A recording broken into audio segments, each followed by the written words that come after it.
മറിയമാകട്ടെ ഇവയെല്ലാം ഹൃദയത്തിൽ സംഗ്രഹിച്ച്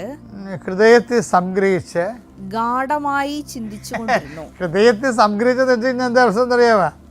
ആ സിറ്റുവേഷൻ അക്സെപ്റ്റ് ചെയ്യുന്നതാണ്. അവരെന്താ അട്ടയന്മാരല്ലേ പറയണത്? അട്ടയന്മാരെന്താ പറയണത്?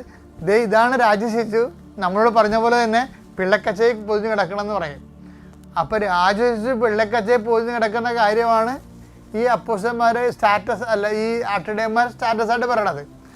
മറിയമാകട്ടെ ഈ വിഷയം ഹൃദയം സംബന്ധിച്ച് അത് അക്സെപ്റ്റ് ചെയ്യുന്നത്, സ്റ്റാറ്റസ് ലോ ചെയ്ത് ദൈവം മറിയത്തിൻ്റെ സ്റ്റാറ്റസ് ലോ ചെയ്തത് മറിയം അക്സെപ്റ്റ് ചെയ്തു. അതിനാൽ ദൈവം അവനെ അത്യത ഉയർത്തി. 5-ാമത്തെ ദൈവരഹസ്യത്തിൽ എന്താ പറയണത്? സ്വലോകങ്ങളുടെ രാജ്ഞിയായി മുട്ടിത്തെരിപ്പിക്കപ്പെടുമ്പോൾ ഈ സ്റ്റാറ്റസ് ഉയർത്തിയ ആളെയാണ്, സ്റ്റാറ്റസ് താഴ്ത്തിയ ആളെ ദൈവം ഉയർത്തിക്കൊണ്ട് വരേണ്ടതാണ്. സ്വർഗത്തിൻ്റെ സ്റ്റാറ്റസിന് വേണ്ടിയാണ് ഭൂമിയിൽ നമ്മൾ ദൈവവചനത്തിൽ അധിഷ്ഠാനപ്പെടുത്തിക്കൊണ്ട് നമ്മൾ സ്റ്റാറ്റസ് ലോ ചെയ്യണത്. അത് നമ്മൾക്ക് ലോ ചെയ്യാൻ പറ്റും. അടിച്ചേൽപ്പിക്കപ്പെട്ട ലോയുണ്ട്, മറ്റുള്ളവർ ആട്രിബ്യൂട്ട് ചെയ്തിട്ടുള്ള സ്റ്റാറ്റസ് ലോ ചെയ്യുന്ന അവസ്ഥ ഉണ്ട്.